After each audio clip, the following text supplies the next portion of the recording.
எல்லோருக்கும் வணக்கம். எல்லாரும் எப்படி இருக்கீங்க? உங்களை மீண்டும் சந்திப்பதில் பெரும் மகிழ்ச்சி. நாம ஒவ்வொரு நாளும் ஆகச் சிறந்த திருக்குறள்களை பார்த்துட்டு வரோம். அதுல இன்னைக்கு நாம பார்க்கக்கூடிய திருக்குறள் ரொம்ப அற்புதங்க. அப்படி என்னங்க சொல்றாரு, வாங்க பார்க்கலாம்.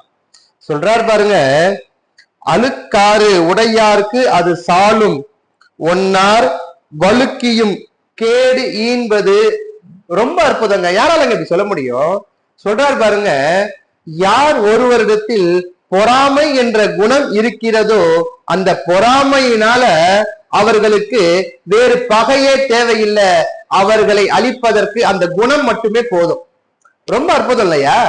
இப்படிலாம் யாரால சொல்ல முடியும்? சொல்றாரு பாருங்க, யாராவது ஒரு ஆள் யார் மேலேயாவது நம்ம பொறாமைப்பட்டோம் அப்படின்னா அந்த பொறாமைப்பட்டதின் காரணமாக உங்களுக்கு ஒருபோதும் வாழ்க்கையில வளர்ச்சி ஏற்படாது, அது வீழ்ச்சி தான், அது உங்களுக்கு அழிவுதான். ஆக அற்புதமா சொல்றாருங்க. ஆக நம்முடைய இளைய தலைமுறை செல்வங்களிடத்துல நம்ம சொல்லி பழகணும். நீங்கள் எப்பொழுதும் யாரை கண்டும் எந்த விஷயத்துக்காகவும் எந்த ஒரு நிகழ்வுக்காகவும் பொறாமை கொள்ளாதீர்கள்.